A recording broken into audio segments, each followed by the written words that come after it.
This is UX Cake. UX Cake. UX Cake. UX Cake. UX Cake. UX Cake. UX Cake. I'm your host, Lee Allen Arredondo. Welcome to the UX Cake podcast. This week, I had the opportunity to speak with Ayse Birsel, a renowned designer and the co-founder of Birsel Seck, an award-winning design and innovation studio in New York, working with Herman Miller, IKEA, and Toyota, among others. Ayse is also the creator of Design the Life You Love, which is a guide for anyone who wants to create their very best life. Ayse developed this transformative process when she decided to try out a design methodology she created called Deconstruction-Reconstruction on her own life. This process is for designers and non-designers alike, I should mention. It's very accessible. We also talked about how this is a process you can apply to design anything, a product, a team, a company, even a family. Ayse is going to be a keynote speaker at Interaction 19 in February, IxDA's global conference, which I'm very excited is in Seattle this year, my fair city. This year's conference looks amazing. Go on over to interaction19.ixda.org to learn more and register. I really loved my conversation with Ayse, and I think you will too. So let's get on with the show. Thank you so much, Ayse, for joining me on UX Cake. Lee, thank you for having me. It's exciting. I have been really looking forward to this conversation. You are such a successful and well-known designer, and now you have this fantastic book and workshop that you're creating this new career for yourself. That's where I actually wanted to start. So I meet so many people in my field who are in a career transition or considering a career transition in some way. So I'm so excited to have a chance to talk to you about designing a life that you love. And I wanted to start with talking about your own career transition. I read something recently where you said you used to design products and now you help design lives, which I might be misquoting that exactly, but I wanted to delve into that just a little bit and find out how this transition that you've made in your career has been going. Great. No, you're not misquoting me. Teaching people to design their lives have taught me that really our role as designers, but maybe as leaders, is really to improve people's lives and help people find more joy and simplicity in their life. You know, to me, that really is the purpose of everyone who's trying to do something to help solve problems. But I used to think that, I'm a product designer, but now I think I design lives because this whole notion of teaching people how to design their lives using design process and tools has shown me how powerful design is. And it really is like pure design without the intermediary of any products, any services, any apps. It's really you and your life and a design process. Mm-hmm. And it helps people transform their lives. And that's why I keep on doing it. And that's why it's become the foundation of how we think what our role is as designers. Yeah, it's very powerful and it makes a lot of sense. And I want to delve in a little bit on the methodology, the design methodology behind it. But I would love to find out at a personal level for you, 3 years ago, when you published the book, you had been doing some workshops, I think. When you started this, now it's very successful 3 years on. You've been able to empower many, many lives. But 3 years ago, when you were just thinking about this transition in your own career, how did you feel about that? Was there any fear or trepidation, or were you just purely excited? In my mind, fear and excitement goes hand in hand. Fair enough. But it actually started 10 years ago, and it came from a place of vulnerability because in 2008, exactly, when the economy crashed, we were a very successful design office with these incredible clients. But it felt like it was overnight that they took all the work in-house, stopped projects, and we found ourselves with almost no clients. And I hadn't seen this coming. I thought, that's not going to happen to us. And it happened to us. And I found myself with a lot of time in my hands, and I didn't really know what to do with myself. And a dear friend of mine, Leah Kaplan, who's also one of my close collaborators, she said to me, look, okay, you have all this time in your hands, but why don't you use this time to think about how you think, because you think differently. And that was really the beginning of this journey where I thought, great, at least one person still believes in how I think. And then I, started mapping out how I think, which is really an interesting exercise. I would recommend it to everyone to figure out, what goes on in your brain. And then I mapped it out. I sketched it until it became this process where I said, what I do is deconstruct what I know, and then from that reconstruct the future. And that became kind of my methodology for, like, my intuitive process became tangible and apparent. And then using that, I thought, well, I think my life is my biggest project. What if I apply it, Deconstruction-Reconstruction, to my life? And the whole thing started as an experiment. So I developed exercises to see if this could be done using design process and tools. Then I did my own exercises. So in a way, I was my first student. And then a friend of mine, Shirley Moulton, who leads Academy of Life, she gave me an opportunity to do a first workshop.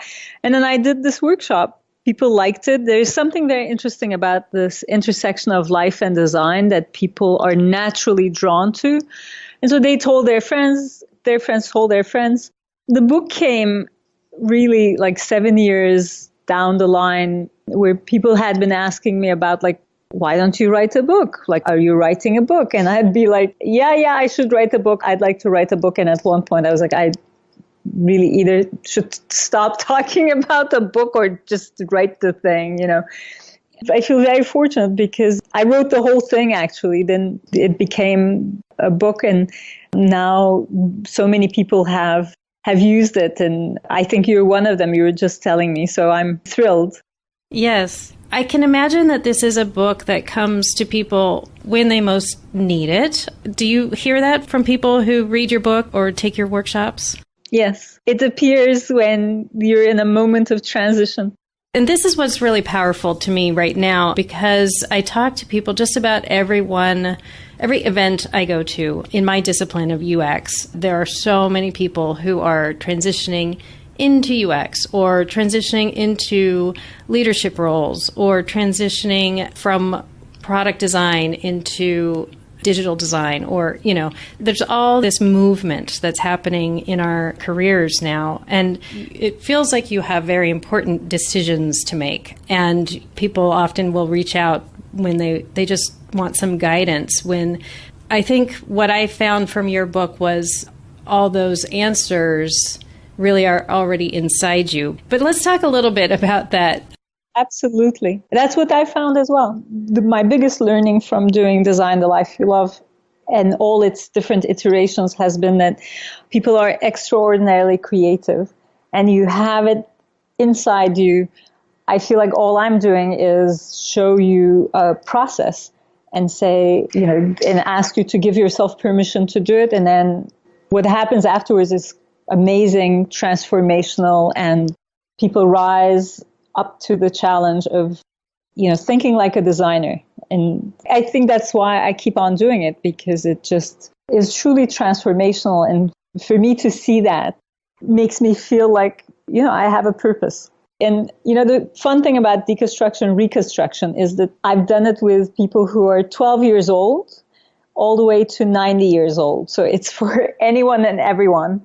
And it has 4 steps. So deconstruction is really breaking something apart to see what something is made up of. And if you're doing it around life, it's your life and what are the parts and pieces of it.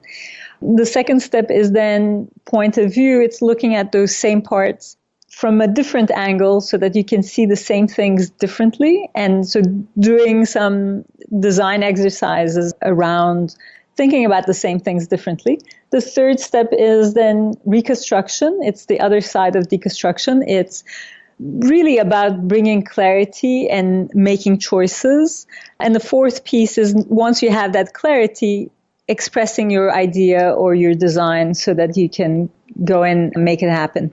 It sounds like it's kind of straightforward, but I think there must be a very different approach in a workshop than there would be in a book. I felt like the book is a process over time. And so it's something that someone can do, on their own in a short period of time or a long period of time. But a workshop must be very, very different from that. So people have told me this is like the perfect vacation book or plane book because you can sit down and do it in 3 hours. You could do it, like you said, 20 minutes here, 20 minutes there over a extended period of time. What happens when you're in a workshop is a workshop has a beginning and an end. So I've done it where I've taught people how to do the whole process in 1 hour. We've done it in 3 hours. We've done it for a whole day. And the longest I've done it is over a week. Oh, wow. With a group of people? With a group of people. So the 1 hour is what I call a master class. It's very speedy. It's like you do the exercises. Design is all about learning by doing. So it's doing it in 1 hour, going through the 4 steps, but then knowing that you have the book where you could expand time and do it at your pace. The 3 hours allows for more collaboration where people share their experiences and you hear other people thinking about the same things that you might be thinking about. And a day is more leisurely. And what happens in the workshop is I'm there as your taskmaster. That's what happens, There's some accountability. Often what I say is I ask people, what comes to your mind when I say apple? Just respond. Red. There we go. Apple, red. And so I do that with people in the workshop and I say, and people shout back at me and they say, red, iPhone, computers, doctor, Snow White, New York, you name it. Uh-huh. But it just happens like that very quickly. I'm snapping my fingers. It's like, and what they're doing is they're going with their gut feeling. And in the workshop, I tell people, go with your gut feeling because often that's your intuition and your unconscious telling you things. And it's the best way to learn in the moment because there's not a lot of time to, diverge and go in different directions. So the exercises take 5 minutes and then we might share for 10 minutes, but that's the rhythm of it. You mentioned that this process has been very transformational for people. Can you give me an example of that? Yes, there's so many of them. It's really interesting. I realized one day that I never had direct compliments or feedback for all the things that I've designed, from toilet seats to office systems where, you don't get a note saying, your toilet seat changed my life. Right. With this process, I do get notes or, I'll run into someone who's come to a workshop on the street or I'll meet someone and they'll say, I have your book, and they'll say, your process has transformed my life. And then they'll tell me, because of it, I've quit my job and I started my startup, or I went and talked to my boss and said, this is what I really want to do. And I love what I'm doing now. Or my favorite is a few years back, the head of innovation at Procter & Gamble came, and then he went back home and he sent me a note a couple of weeks later, and it said, I taught your process to my wife, and now we do it together every Sunday. And I've interviewed them 2 years later, and they were still doing it. And what was the objective? Do you know? There must be a lot of different objectives, but for something like that. For something like that, they were empty nesters. They were in the process of sending their kids off to college and suddenly finding themselves as two people suddenly. And they wanted to kind of redesign their lives together. And the process apparently helped them kind of clarify what they wanted to do together moving forward, and that their values were very much the same actually, but the way they expressed them were different. And so they identified, and I think this is the power of the process, got clarity about what matters to them both. And then they started exploring, well, how do you want to do this? Your way, my way. And then that became an ongoing conversation. Oh, that's fantastic. That is fantastic. I love that. When I first started Design the Life You Love, people would tell me, I wouldn't want to do that with my partner because it'll deconstruct our relationship. But it doesn't actually. It reconstructs your relationship because it gives you a non-threatening, creative way to think about and share what are the parts and pieces of our life, what are our values, and based on those values, what do we want our choices to be? And some of those choices in expressions we could do together, and some of them we could do alone. And the fun thing is you can collaborate and, help each other design and live the life that they want to live individually and also together. One thing that struck me was that this methodology, how I would use it for a product, feels very different than how I would use it in my approach to life. I think maybe because it's more about understanding your vision for your life, which is maybe a little bit different. That's also very useful, I think, for a company or for a product. I mean, a product team should probably understand the vision. It's definitely going to help them create a better product. But I love that this is a very different kind of approach. Well, actually, comes from design of products because that's my expertise, right? And it goes towards designing products. That's because we continue to do that. But we also now use it with leaders and their teams to help people design the team they love, the company they love, and also co-design with their end users to design so many different subjects. So you can design aging, you can design mobility, laundry. And I think the key to all of it is the realization that everything that we do is an experience, and that understanding what are the values that are at the foundation of that experience is key to making choices. And that we could have a shared vision for that experience. And the process is actually, it's an incredibly accessible process, but it's a very rigorous process. And the idea is to move you from this problem space to an opportunity space. And once you see the opportunities, what happens is, and one of the key things about design and deconstruction-reconstruction is that what I've learned is that what you can visualize, you can make happen. And that really is the key to this, is it helps you create a roadmap. Instead of letting things come at you, you can create a roadmap and say, to get there, I need to go from here to there, and And then if that roadmap is exciting to you, then you really do something about finding the resources to make it happen. And that's been my experience with designing products, and it's what I see with using the process in these different experiences. You know what I mean? Yeah, I do. And as you're talking, I was thinking about how the idea of a roadmap comes up in a lot of these conversations about how to be more effective in design in our work. And what often happens in work is that we get teams and designers, individuals. It's easy to get really hung up on the day-to-day or very tactical or the details and lose sight of the larger picture, lose sight of the vision. And that can lead to choices or decisions that aren't actually in the best interest of that original vision. And that is what happens in many people's lives as well, I think. Absolutely. I mean, it's true for me. So sometimes I especially find that in moments of challenge, whether this is as an individual or as an organization, as a family, you kind of lose your North Star. And what I like about the process is it gives you kind of a structure to think about something and to look at the big picture again remember your values and then say, well, and also remind you that you always have choices.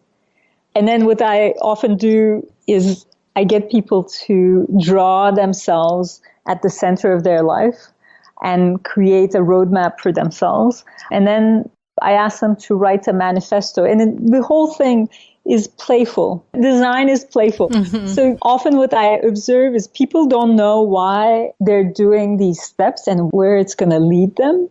And then suddenly but they do it. They go along with it.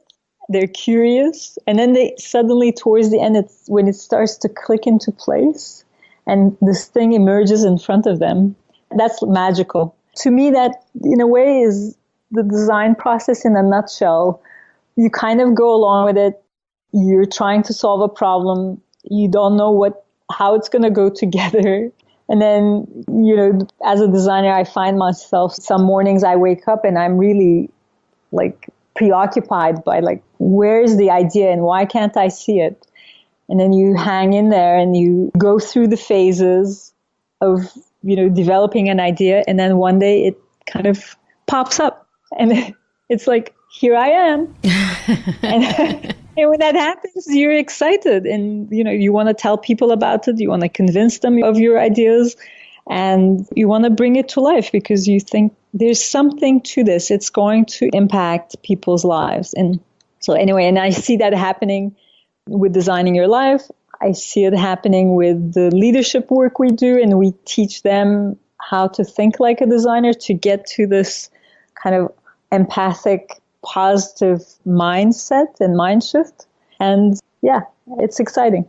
Are there any specific techniques that you find to be most helpful, across, there's a whole process, but any specific techniques that you find to be most helpful to many people? Probably the one that is most unexpected and helpful to people, and it's kind of like the pivoting point in the process, is the heroes exercise, where I ask people to think about their heroes and tell them, these are not superheroes, they're people, and they might be people like your family or a friend or a mentor or people of, and why are you interested in them? What is it about them that inspires you? And then I ask people, think about your heroes, 1, 3, 10, write down their qualities. What is it that you see in them that inspires you? And that is the kind of the heart of what happens in the design process. I'll tell you, the reveal is that what I'm really asking people is, what are your values?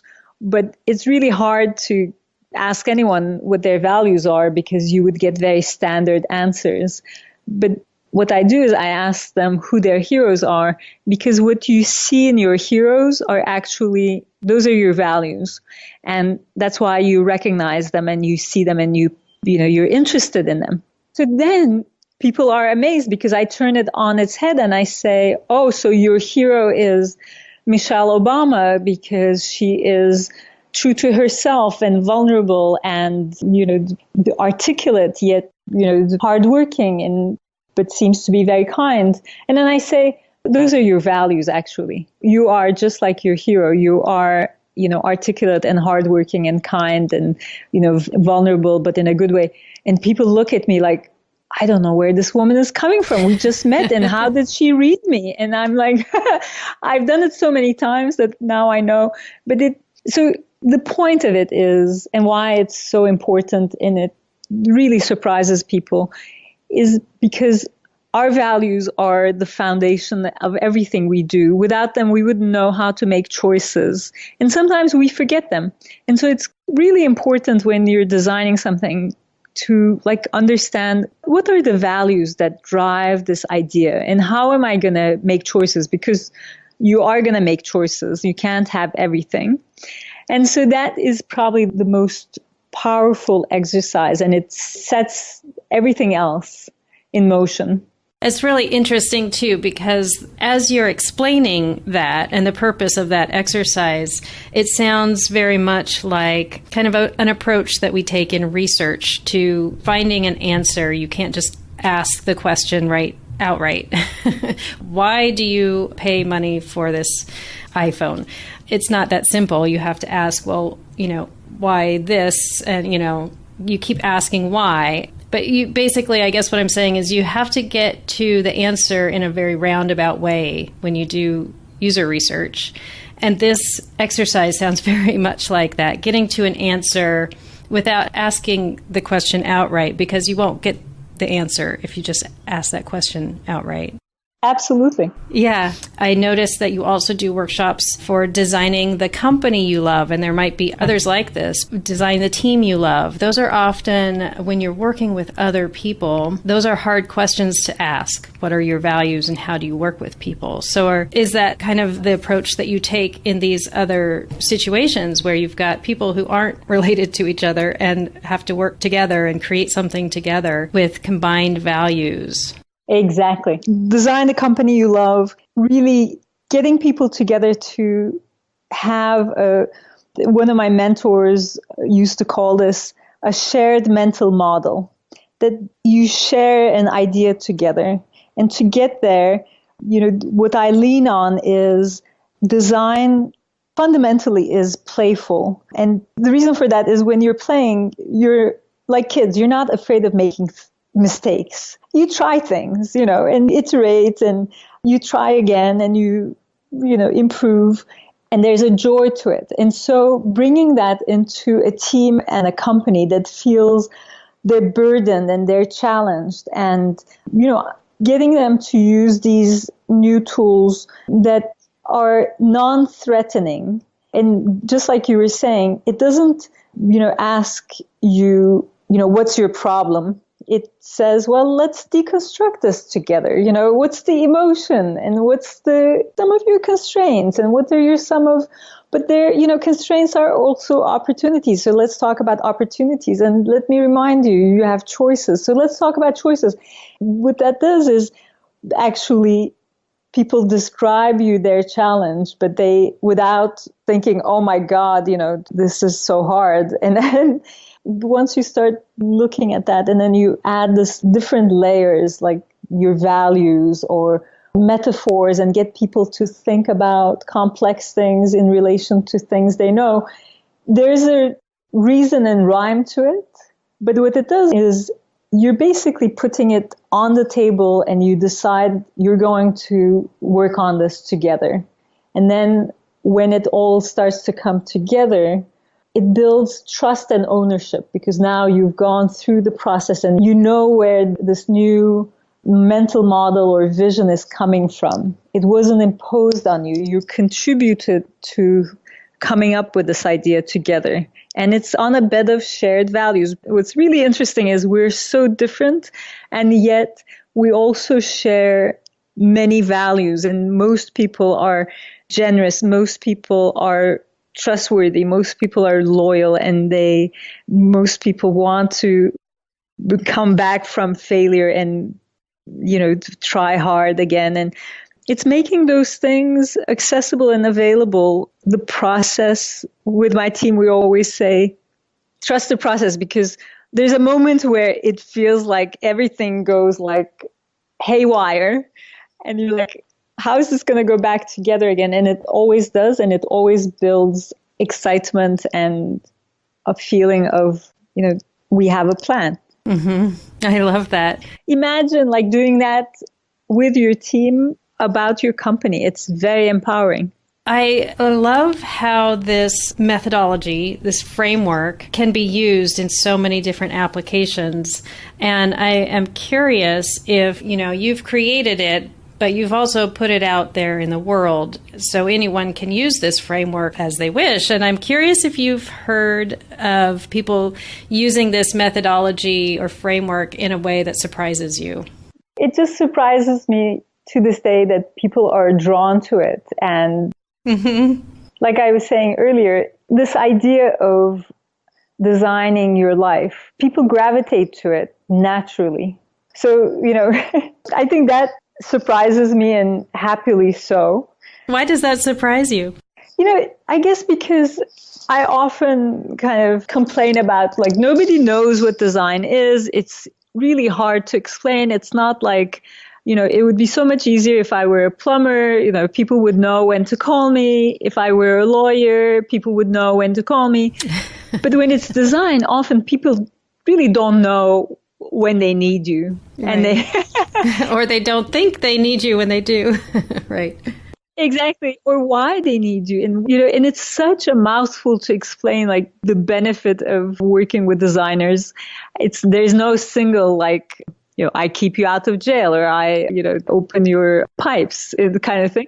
So, but then as soon as I say, well, by the way, I have this book called Design the Life You Love, people's eyes light up and they're like, really, I want to get that. And then they'll get on their Amazon and they'll buy the book, or when is your workshop? And I'm like, that doesn't require any explanation whatsoever, Mm-hmm. And I love that. Yeah, I've wondered if there are groups, you're in New York and not everyone has accessibility to your workshops. This seems like the kind of book that a group of friends maybe could embark on their own sort of peer mentoring type workshop where they work on it together. Absolutely. Do people, have you heard of people doing that? Yeah, that was the one thing I did want to tell you. I have heard people in book clubs doing Design the Life You Love as a group. Oh, I love that. Yeah, I love that too. And when that happens, they're like, oh yeah, we get together like Thursday nights and we do this for an hour. And then, that's fabulous. Yeah. There's also, just FYI, an online course that people could check out on 42courses.com, where it's like having me on your computer, where I explain where the ideas come from and walk you through the process. And what's fun is there's some ready-made lists that you could choose from. So there is that as a tool as well that people like to use. And that's 42 courses, like the number 42? Exactly. And then courses.com. Awesome. What are some other ways that people, clearly they can get your book on Amazon or wherever they like to buy books, but what are some other ways that they can follow you online? They can follow me, and I'd be delighted, on Twitter, and it's Ayse Birsel Seck is my Twitter handle. You want me to spell that? I'll be sure to put that in the show notes because it's a mouthful, isn't it? It really is. And then we're on Facebook and Instagram as Design the Life You Love by Ayse Birsel. And then I have a podcast, and actually the second season is coming out. Oh, good. Yeah, that's coming out next week, and it's on salon.com and as well as in iTunes, Design the Life You Love by Ayse Birsel. That's great. Yeah. I'm very excited because my first guest is Marshall Goldsmith, who's known as the world's #1 leadership coach. And we start the podcast by singing "There's No Business Like Show Business" together. So, oh, now I'm going to have to start incorporating singing into my podcast, clearly. And clearly, yes. I don't know why we didn't start like that. I hadn't heard that suggestion before. So now I'm going to, next time. But you'll know where that's coming from if you listen to, or when you listen to this episode. Yeah. And I have to also plug, I've listened to your podcast. Definitely recommend that. I also have to plug the Design Matters podcast. And I know it was a while back that you were on Design Matters. Oh, yes. With Debbie Mellman.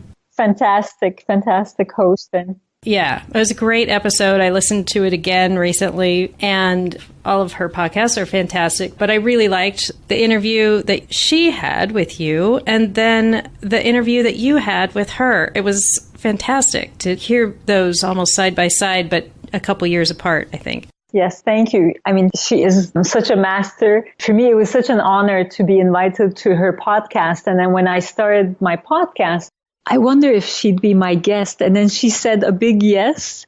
And I would recommend everybody to listen to her because she talks about courage. Yes. And that's also incredibly inspiring.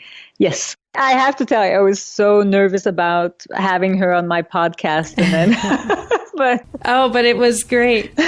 Yeah, no, it was great. And I told you before we started that I was so excited to have you on UX Cake. And I can't really thank you enough. This has been really fun. And thank you so much for joining me on UX Cake. It was really my pleasure, and I had a lot of fun too, so thank you for that.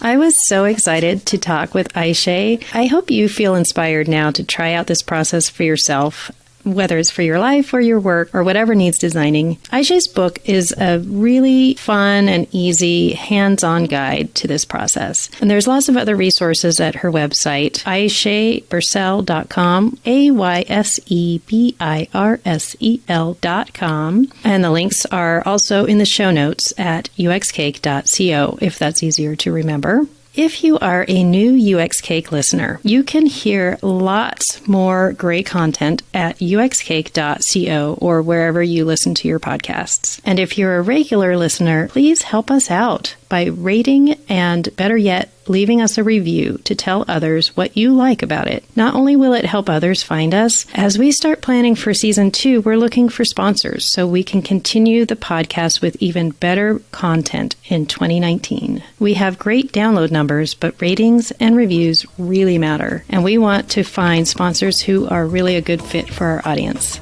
This is the last full episode of Season 1, by the way. We already have some fantastic content and interviews planned for Season 2 starting in January. I am really excited about next year's season. So thank you for listening to the UX Cake podcast, and be sure to subscribe so you don't miss a bite.